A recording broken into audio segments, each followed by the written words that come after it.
when the darkness seems to win. So today, what I want to talk to you about is if you have ever felt stuck. Have you ever felt like no matter how you try, how hard you try, you just can't break free?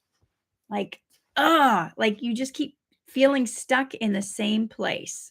So we're going to get into this teaching today, and I hope it's helpful to you. I hope it brings, helps you see that there's a possibility. Now, I'm not saying this for every situation, but there is a possibility that sometimes we are doing certain things that cause us to stay stuck. Now, this is not in every circumstance, so hear me out when I talk about this. So, have you ever felt stuck? Have you ever felt like you cannot break free no matter how hard you try? And what if I told you that part of you deep down might be holding on to the very thing that you say you want to break free from? The very thing that you say you want gone. So stay with me. Stay with me, because we're going to uncover maybe some reasons why you sabotage your own breakthrough, but we're not going to stay there. I'm going to show you how I broke free from self-sabotage and staying stuck, and how you can also, with God's help, break free from where you are feeling stuck. So when I was having trouble, and I guess I was complaining to someone about feeling stuck in a certain way, and they said something to me that really irritated me. And I'm going to share it with you. It's probably going to really irritate you as well, but I'm going to share it anyway. So, what this person said to me was, we always get what we want, even if it's at some subconscious level that we're not even aware of. Now, I don't know if that's true, but it sure made me pause and think. And to be honest, it actually made me really angry. Like when I heard it, we always get what we want, even if it's at some subconscious level we're unaware of. I was like, no, nope, nope, nope. And when I heard that, I mean, just here's a couple just examples to think about, which is definitely not like us asking, like getting what we want in subconscious level. Like if you're attending some function somewhere, or like look at the people, I'll use an example in America. Look at the people that just went to work one day at the Twin Towers, and some crazy people flew airplanes into the towers. Were those people working uh, at all collectively, subconsciously wanting to get blown up that day? I don't think so. Or, you know, if you're a child and you're being abused, there is no way on God's green earth that you're subconsciously like wanting that and attracting that on any level.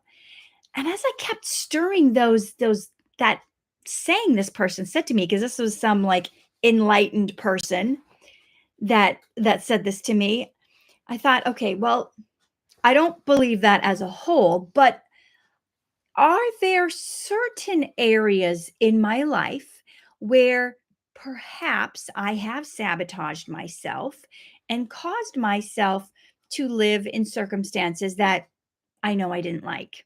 And I ended up figuring out later that I had more control over my circumstances than I thought. And I can answer yes to that. There are certain things where I stayed stuck in a situation, or I did things to sabotage myself, and stay stuck longer than I needed to. So that's kind of what we're talking about today, not the awful, heinous things and crimes that happen to people. I don't believe that we're calling that onto ourselves. So I'm going to talk to you from an angle of there might be certain things in your life that you do sometimes that keep you kind of perpetuating in this perpetual circle of, staying stuck. So we'll talk about that today. Okay. So as we explore that, maybe it's time for you. I hope you think about this too. I hope you think about yourself in a way like, can I be honest with myself and ask myself some certain questions today? So, okay. Because if you're dealing with something in your life that you don't want, even if there's just like a tiny possibility that you could do something to make your life and your situation better, then I think it's a good idea to be honest with yourself and to step back and evaluate. Okay, so this may not be as fun and uplifting as some other topics that I speak on or talk about. However, if you stick with me, I think it's going to have a big benefit to your life if you really take a moment to press in.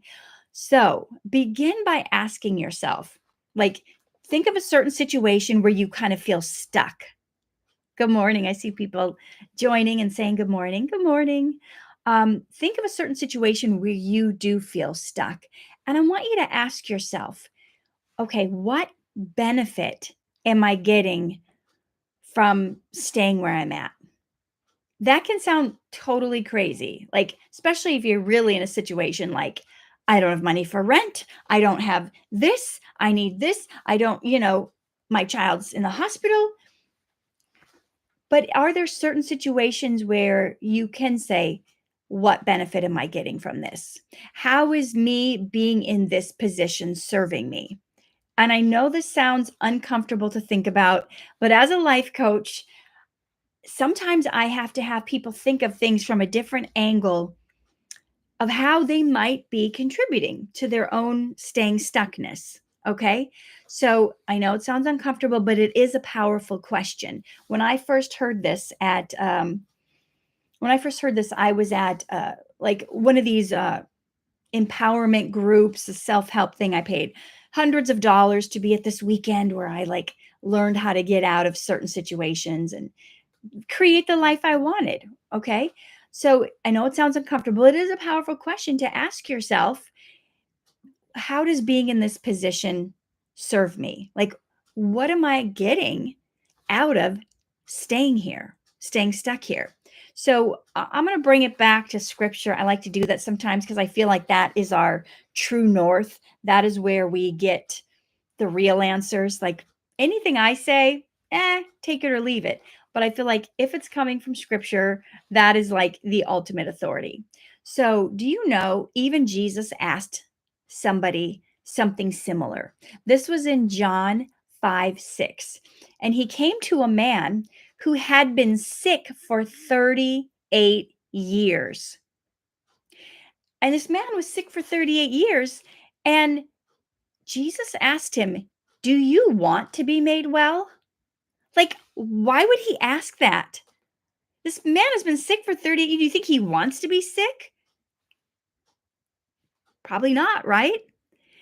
But Jesus asked that because sometimes we say we want to change, that we want this thing, but deep down, although we do want it, we fear what that might mean. We fear that we would then be what we would then be responsible for. Like, if I get this thing I say I really want, if I get this girlfriend, if I get this new job, if I get this thing, then what am I going to have to do to maintain it? What am I going to have to do to keep it? How am I going to, you know, keep it going? So sometimes we fear what we will be responsible for. So let me give you an example. Perhaps there's somebody who is in prison and they may absolutely not want to be in prison. They want to get out, they want to be free, they want to live their life. And yet there could be something unconscious at an underneath deep level that they're not aware of, and they have an underlying fear. And the underlying fear is, oh, it's been too long. I've been in here too long. I don't know how the real world works. If they've been in for 20 years, maybe they've never been on social media. Maybe they don't know how to work a computer. Maybe they've never submitted a resume for a job online. Maybe they're afraid they can't make it in the real world. They don't know if they'll even be hired for work because they have a criminal record? What if there's too many temptations and they fall back into doing the same thing that landed them in prison? There's the desire to be out and be free is there and be with their family, and it's strong. But sometimes our fear mechanism, right? Our fear mechanism can cause us to do things that sabotage ourselves. Thank you, Nicola. I appreciate you. Um, Thank you for the gift, Nicola. We do things that cause us to sabotage ourselves. So I had a client once, a coaching client, very sharp man, astute, very successful. He had a lot of insecurities around romantic relationships, and he would do things that would sabotage his relationships that he desperately wanted. Like, he wanted these relationships to work out more than anything, but would sabotage him because of his insecurities. Like, he would constantly feel like, she's talking to another man, she's not answering my call, so who is she with right now? And she might have just been like not feeling well and home taking a nap, you know what I'm saying? But he would have all these insecurities, and then he would act in a way that caused her to be like, whoa, yo, what's your deal? And it turned her off. But it was his insecurities. Although he super really wanted this relationship, his insecurities caused him to sabotage his relationships. So there were also times where, like, I would put a game plan. We'd put a game plan together for how he's going to conquer some other area of his life or his business. And he said he wanted it so badly. Like, I want to be successful in this area. I want to do this investing. I want to do this certain thing.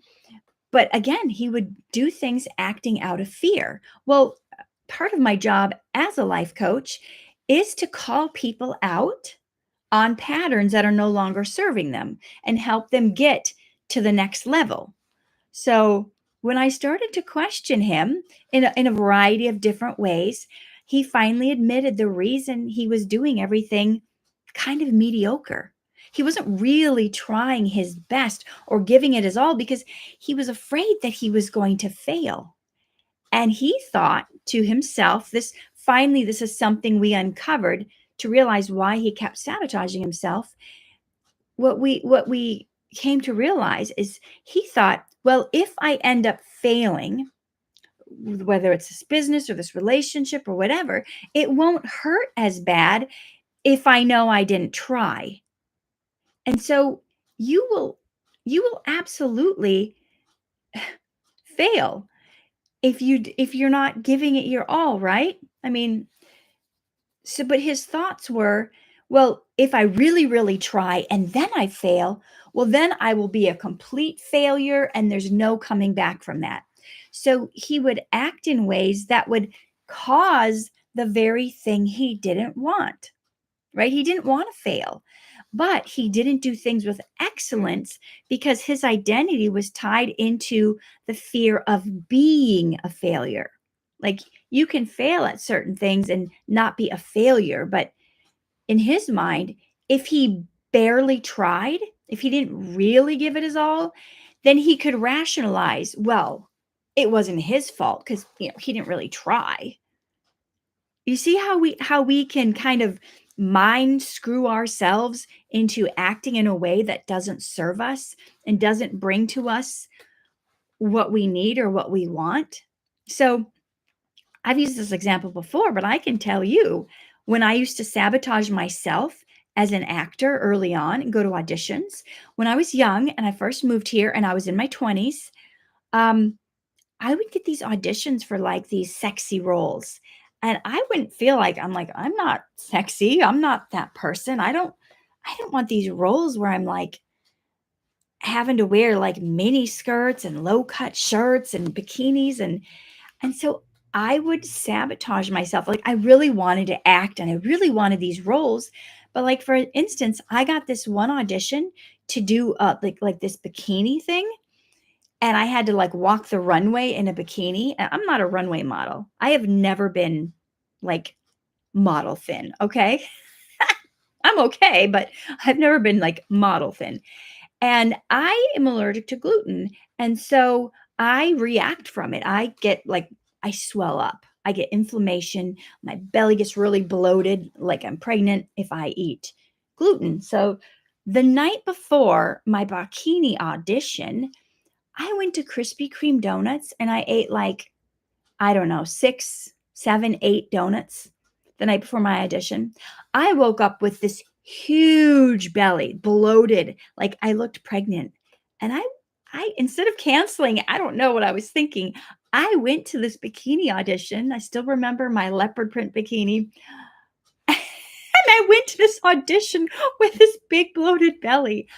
I don't know why I did that. I was sabotaging myself, I think, for fear of playing sexy roles because I didn't want people to see me as sexy. Like I thought I was quirky or nerdy or like best friend, but I was getting called in for these like woo woo va va voom roles. So I see other actors here in LA doing this as well. They do the very things that take away the jobs that they want to have. They do these things that stopped them from succeeding. And like I said, I did it myself for years. And so certain actors, let's say they're not booking jobs, and instead of asking their, oh, thank you, Emma.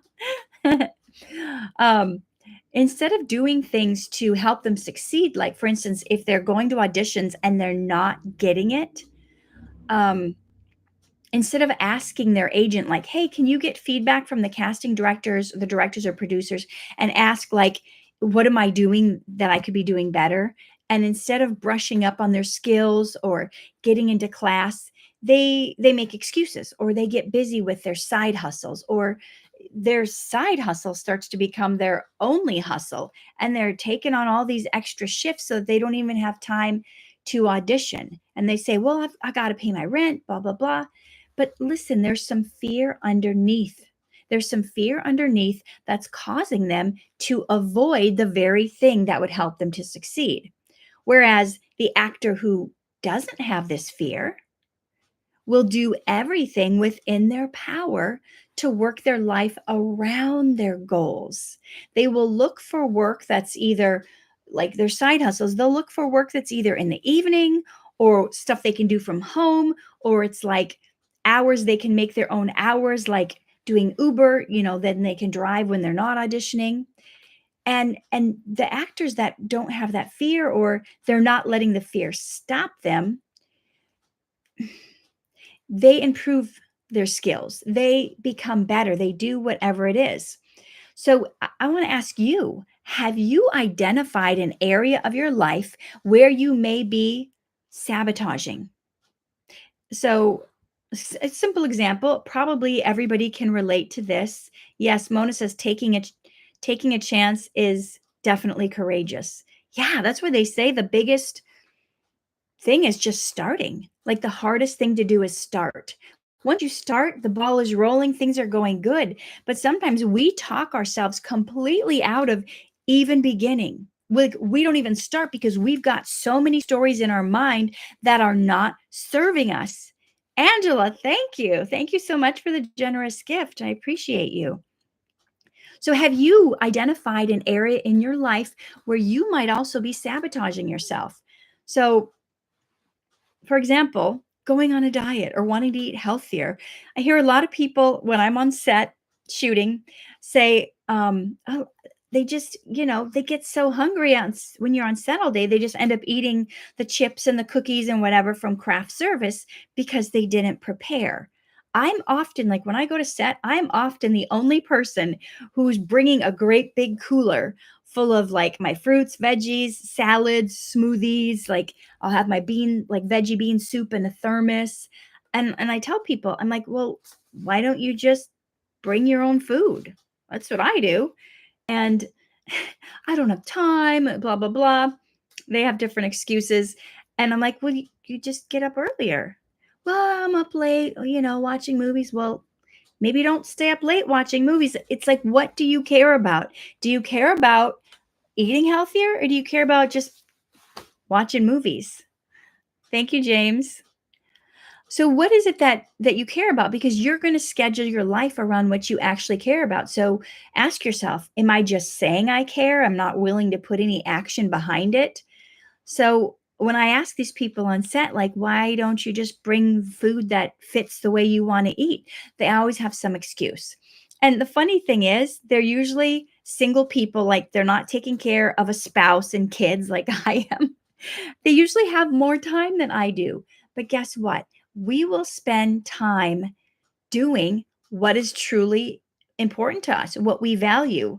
Mona says, yeah, it's about priorities. Meal prepping is possible. Yeah. Uh, and I wish I had your discipline, people say. For sure. I know you're a big meal prepper.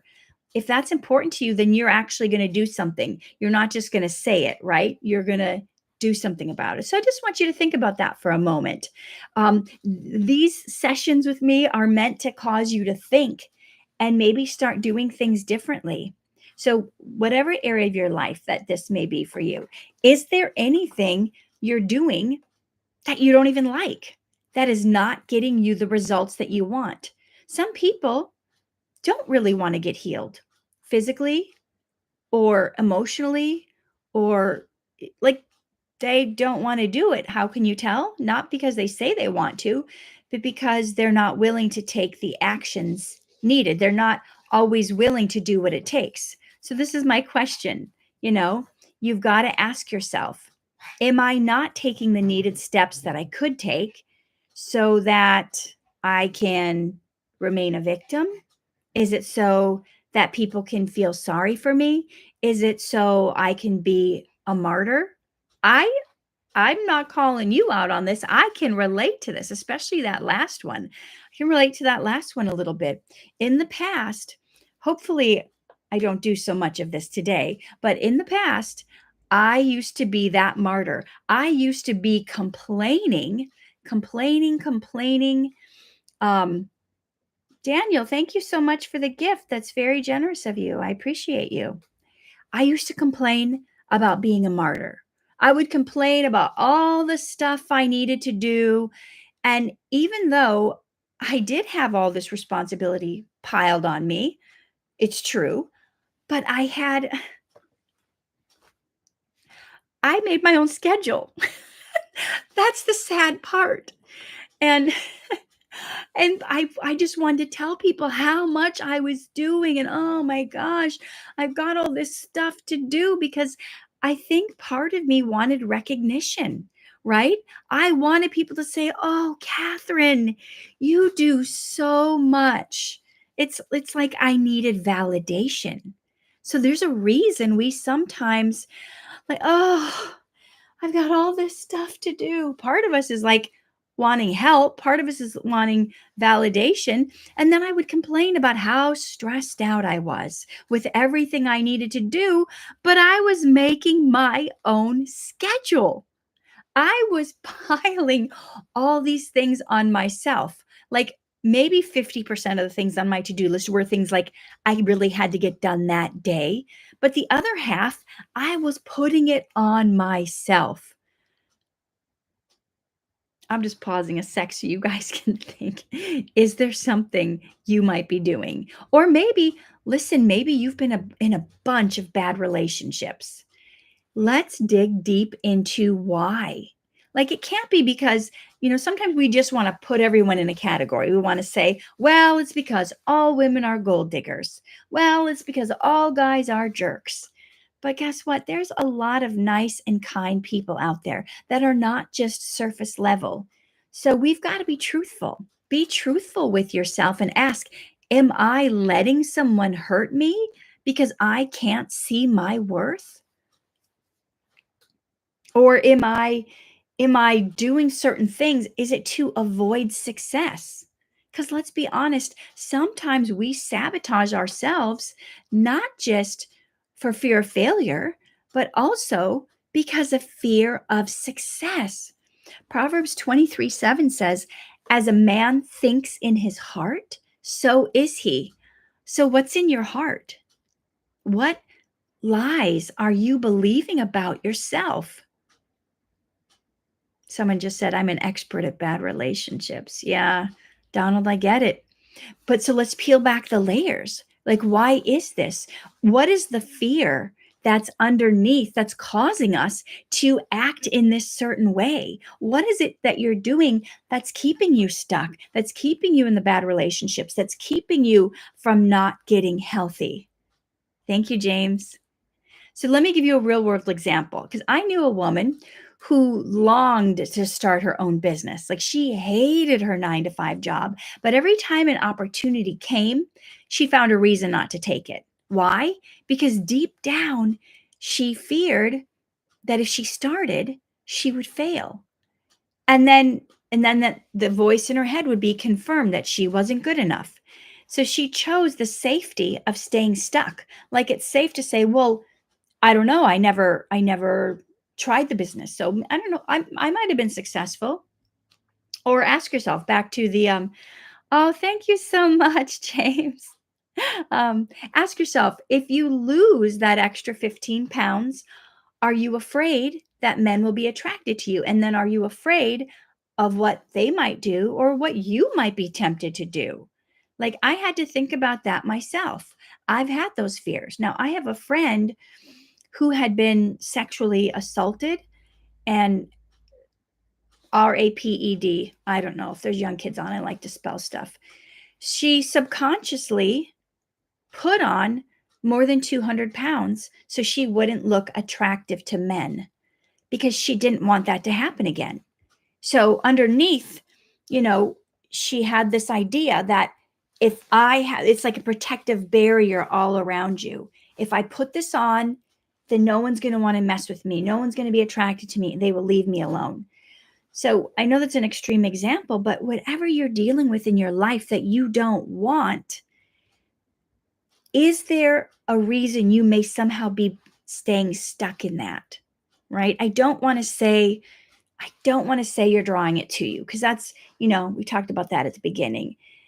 However, there was recently, well, I don't know how recent it was, but I heard about this interview that people went in to prisons and they interviewed a bunch of prisoners about what they look for in a victim.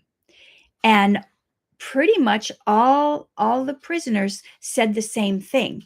They look for someone who is not confident. So how are you carrying yourself? Do you have your head down? Are you unsure? Are you not looking people in the eye? That can show to other people that you're an easy target. I know I don't want to place the blame on anyone who's ever been hurt, and that's not what I'm talking about. But could you, James, you're hilarious. But could you carry yourself in a more sure way? Could you, when it comes to confidence, fake it till you make it? Could you decide from now on, I've been doing this more consciously too. Like, I went for a walk this morning and I saw like guys out walking, and my old MO too was like, I'm going to keep my head down. I'm not going to look at them. And I made a conscious effort this morning to look at them as they were approaching and say, hello, good morning, to let them know, like, I know myself. I own my space. So what can you do to come across as someone who knows themselves, who's sure of themselves, who can't be messed with? Would you be less picked on by bullies? At school or at work, if you carried yourself with your shoulders back, with your head held high, with that quiet assurance of who you are. So, whatever it is for you, start observing that. What is it? Are there people in your life that you admire because they're so strong, they're so confident? Take note of how they carry themselves. How are they showing up in the world? Are they asking for what they want? Or are they just being like, well, whatever I get is fine? I talk about this in my You Are Worthy course, youareworthycourse.com, if you want to check it out. That whole mentality of, I'll just drink from the hose. Like, someone offers you a cold glass of water and you're like, it's okay, I'll just drink from the warm hose outside. Like, you are not seeing yourself in a way that's worthy to have the things that you want in life. For those of you who are new here, I wrote a book called You Are Worthy. And this is to help you stop sabotaging your dreams and building everyone else's so you can step into your calling and live your purpose with confidence. To stop doing what everyone else is expecting you or wanting you to do, or you're not feeling confident. So, this is on Amazon. Check this out. Those of you who need confidence, this is going to help you see yourself in a completely different way as someone who's worthy of their dreams. Okay, so the Apostle Paul tells us now, if you are, let me just tell you, there is hope. If you are doing a bunch of stuff that is not helping you, that is not leading you to the right place, that is making you stay stuck and in a place you don't want to be, you are not alone. I'm not placing the blame. We have all done it. Thank you, Serena. We have all done it. The Apostle Paul tells us in Romans 7:15. This is such a clear picture of the conflict, the inner conflict that we have going on inside us. And that is, he says, for I do not understand my own actions, for I do not what I want, but I do the very thing I hate. So, like, the Apostle Paul is like the number one guy who wrote more books of the New Testament than anyone else. So do not feel alone if you are saying to yourself, I do these things I don't want to do, and that thing that I want to do, I don't do it, right? I tell myself I'm going to just have salads for lunch and smoothies for breakfast, but then my coworker brought donuts, and somehow I've had 4 donuts before lunch. You're not alone. The Apostle Paul went through this very thing. He says, for I do not understand my own actions, for I do not do what I want, but the very thing I hate. So it's true for all of us, right? Right, Serena? We've all been there. So you're not alone. But here's the cool thing. When you know the reasons why you're doing what you do, this is why I ask you, like, get in a quiet place, go somewhere and have your prayer time and journal and write down the answers you feel like God is telling you. Because when you know the reasons you're doing what you do, you can confront them. You can confront it head on when you realize, thank you, Serena, you realize, oh, I am doing this. Okay, now that I see I'm doing this, let me peel back that why would I be doing this?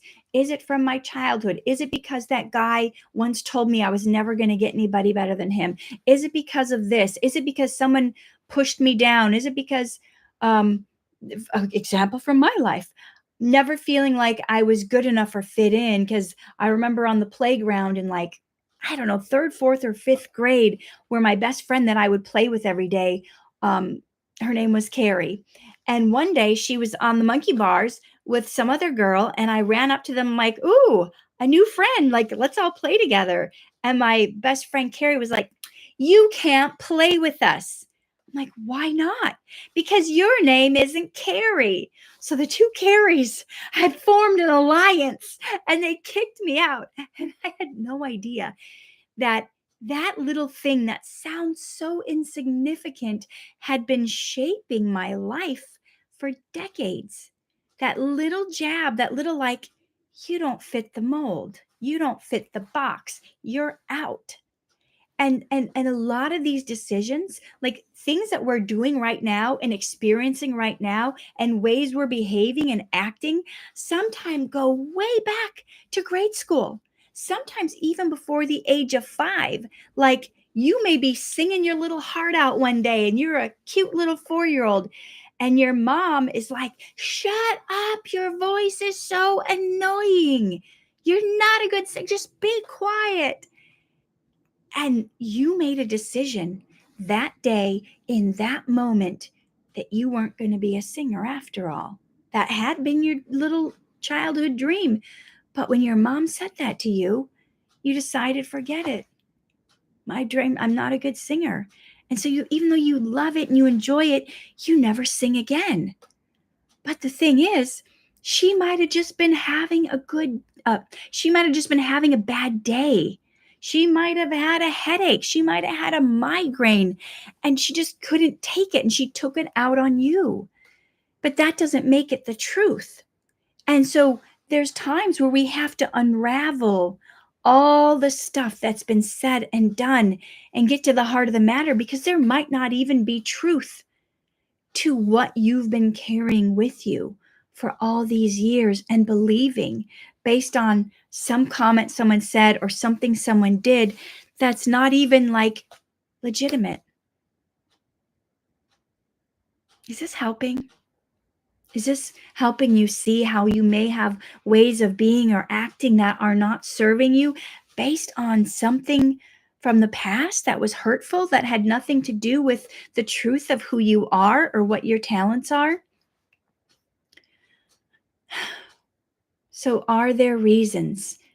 And can you confront them face to face and do something about it? Are there things you are bringing onto yourself because of false beliefs? Are there things that make you subconsciously want to be in this position because your mom or somebody said something to you that's still stings, or your teacher, or you know so I back to a Bible example. I think of the Israelites leaving Egypt. Listen, the Israelites were enslaved for 400 years by the Egyptians, and God set them free from slavery. But when the desert life got hard, they longed to go back to slavery. Why? Because it was familiar. It's easier to run back to what we know, even if it's painful, than to face the unknown freedom. You see this with people in abusive relationships. Sometimes they say, well, at least I know how this person works. I know if I do this, it will upset them. I know I have to have the table set and the food cooked by this time, or I'm going to get beat. So I get like how he works. I know when to duck down and be quiet. I know the sound of the key entering the door. I know if he's going to come home drunk, and then it's going to be a problem. You get all the things figured out, but what you're not realizing is you're still staying stuck in that place of slavery. You're still staying stuck in that prison of fear because you're afraid to face the unknown, because the old saying goes, better the devil I know than the devil I don't know. So we all have fears, right? People have fear of success just as much as they have fear of failure. They worry they're not going to be able to sustain it when they get that success, or that people will think they're a fraud, or that they won't be able to keep up with it, or people won't like them anymore. And if someone has to take, like, for instance, part of the success might be someone has to take an important test to pass law school and become a lawyer. Sometimes they sabotage themselves by not studying. Then when they take the test, they can say, well, I didn't even study, so of course I failed. And that's a protection mechanism. Sometimes failing a test, we can go, well, I didn't have time to study. I was dealing with, helping my mom with her issues, because they're afraid they won't be able to make it as a lawyer. They're afraid, or like my former client, what if they're afraid that if they give it all they've got and they study so hard and they still don't pass, then everyone's going to know they don't really have what it takes. But guess what? Isaiah 41:10 tells us, fear not. Do not be dismayed, for I am your God. I will strengthen you. I will help you. I will uphold you with my righteous hand. So whenever you're feeling like you're afraid or you can't make it, God promises his strength in all the places where we feel weak. So wherever you are right now, if it's a place that you don't want to be at and you don't want to go further into this place and be stuck, but you can't seem to get there, like you're staying stuck for whatever reason and you don't know why, I suggest you go and you get away. Go take half a day and go somewhere. Go to a park. Go out in nature. Go sit in your car. Go to the library and And get real with yourself by peeling back layers and asking yourself question after question. Or if you have a trusted friend or mentor or coach that you can help explore, like, why am I doing this? Here's the area where I'm feeling stuck. If you don't feel confident doing this with yourself, get someone you really trust and say, here's where I'm at.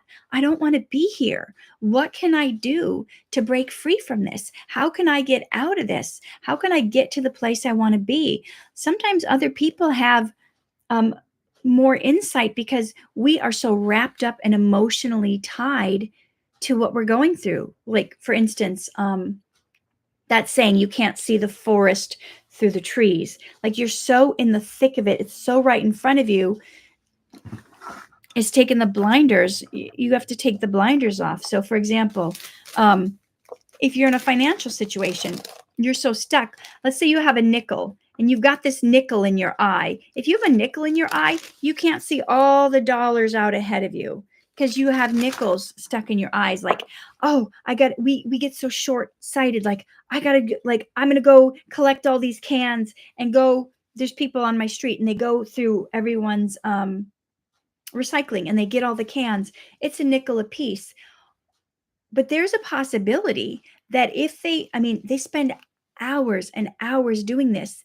There is a possibility that if you put that same amount of time and effort into something that has a bigger payoff, that it's going to be worth it. Like, sometimes I get people offer me jobs to, and yeah, I need money to pay my bills too. They offer me a job for like a acting job I turned down recently. It was going to pay $100 for the day. Well, that's not much. That's not much for an acting job. And it doesn't account for, like, it doesn't account for the 2 or 3 days I need to prepare for the role and memorize the part and get into character. And then it doesn't account for the day I'm shooting, having to pay for a babysitter and all this stuff. Like, it can seem like, oh, you're just showing up for a few hours, $100 is okay. But you have to know your value. You got to know the time you put into it. By the time I would get done with all my preparation and all that, it would be like I made a nickel. It wouldn't be like I made 100. So what is it that you're seeing? Peel back the layers, have someone help you, because it's only when you realize the reason you're doing what you're doing that you can start to find a solution. And when you do, when you're ready, start praying about this, asking God to help you with these things, help you uncover if there's things that you're doing that's keeping you stuck. Why are you doing them? Why is it that you're stuck in this thing? And ask, like, how can I stop this? How can I make this shift? How can I change it? Because you know what? You are amazing. You are loved. You are needed. You are talented. You've got something in you that God put in you that He didn't put in anybody else. You have a unique way of doing things that no one else has. You have a unique eye for things. You have a unique way you speak. You have unique gifts and talents that nobody but you has. And God wants to do something special and amazing through you. But sometimes you have to get out of your own way. You have to get unstuck. And when you do, man, when you get out of your own way and you see, thank you, Alex, the ways you're sabotaging yourself, the ways you're holding yourself back, when you get that out of the way, you are going to be unstoppable. Listen, even if you think you're not that great, even if you think your talents are not that good, I guarantee you know somebody right now who's doing that thing that you love, doing that thing that you want to do. And if you're being honest with yourself, thank you, Cage, K4GE, they're not as good as you. They don't care as much. They're not as talented as you. But they're not letting themselves stay stuck. So I want you to go and take that time and allow your prayer time, allow God to reveal those areas of your life where you are staying stuck. And I want you to ask God, reveal those areas to me. Show me why I'm here. Show me why I'm staying stuck. Thank you, Nicola.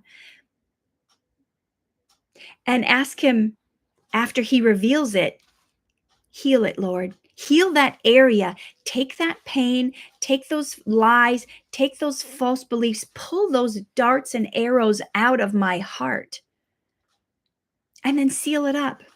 God, please seal it up. Once you heal it, let's seal it, so you don't fall back into those same traps again. Because once he reveals it to you, let him heal it, then let him seal it. And then you will be ready for him to reveal you. Then you will be ready to go out in the world and share your gifts and share your talents. And you will be that new and improved person, that new and improved edition, that 2.0, right? So this is going to give you the confidence to back up what you say you want to make it happen. You know what? Simple 7-word prayer you can pray. God, heal me, seal me, reveal me. Let him heal you. Bind up those wounds. Let him seal it so more stuff can't get in. And then let him reveal you. Some of you want to be revealed. Some of you are trying so hard to become famous on social media or other ways, but you don't have the wherewithal yet to sustain that place. You don't have the wherewithal yet to be in public view, to be criticized for everything you're doing. I mean, you may right now get one nasty comment and be so upset and not want to post anymore. You have to be strong enough to you have to have the character. You've got to work on your character to the point where it can keep you where your anointing takes you. God has given you gifts. He's given you talents. He's given you things that you can shoot to the top. You can shoot to the stars. But if you haven't worked on your inner man, you haven't worked on your character. Yes, it's nice to see people, oh, when you're at this level of fame where people are admiring you and they're giving you gifts and you're this so awesome, which you don't realize it also comes with sometimes an equal amount of hate, an equal amount of nasty people coming after you. Are you ready for that? Can you take that heat, or is that going to make you crumble? Are you ready for the people to start bombarding you with their nastiness? Because once you're revealed, once you're healed and sealed and revealed, you can take it because you've allowed God to come in and be your partner to heal you and seal you. But if you get revealed before you've been healed and sealed, people turn to drugs, they turn to all kinds of things, alcohol, to cope with this level of, do you know, I used to be able to go to the grocery store like with stained shirts and no makeup and not washing my hair for 3 days. And now it's like over the last couple years, I go to the grocery store and all these people recognize me. It's so weird. And my husband said to me a couple years ago, you got to stop going to the grocery store, like having stained shirts with holes in it, and like comb your hair before you go to the store. Because, you know, back when I dealt with self-worth issues, I used to I used to just always look impeccable and have to look so good all the time. And then when God healed me of my self-worth issues, and I wrote this book, like he healed me to the point where like I do not care if like I'm on camera and I don't have makeup on, or I have pimples, or my hair's like, I am so good and so secured with who I am. And hopefully you will be too if you read this book. It's on Amazon. I am so good that like it doesn't bother me. But now that people know who I am, I do need to put a little effort in, because um what am I saying? I do need to, because you know what? I want to show up nice for you. Like when people come up to me and they want to take pictures with me, I don't want to look like a big old mess for you because, people have expectations. Not only that, how we present ourselves says a lot about who we are, too, right? It's not just about me being healed from my self worth issues, which I am, but it's also about me representing God. Like, right? I'm one of God's spokespeople. So I should show up like the princess, like the daughter of the king that I am, and not show up like I just rolled out of a trash can. So there is a happy medium. Like, I don't need to be all dolled up to feel good about myself anymore, but I should put a little effort in because of who I represent. Does that make sense? So there's that balancing act. But I really want you guys to be honest with yourself and and and just say, God, be my partner. Show me where I'm getting stuck. Show me what's making me stay this way and show me how I can break free from that. And I want to encourage you. I really want to encourage you with Psalm 34:4, which says, like, if you don't think that God's going to show up and answer your questions for you and help you with the fear that you have and getting you unstuck, this verse is meant for you. Psalm 34:4 says, I sought the Lord and he answered me and he delivered me from all my fears. So I want to tell you, this is your time. Your next level is waiting for you, and you are well able to achieve any dream in your heart, right? Because you can do all things through Christ who strengthens you. So I want to invite you to invite him into your process of uncovering what has been holding you back, because only then can you truly change and become the person that you were absolutely meant to be. All right. So thank you for being here. And I hope you found this helpful. Okay. Any last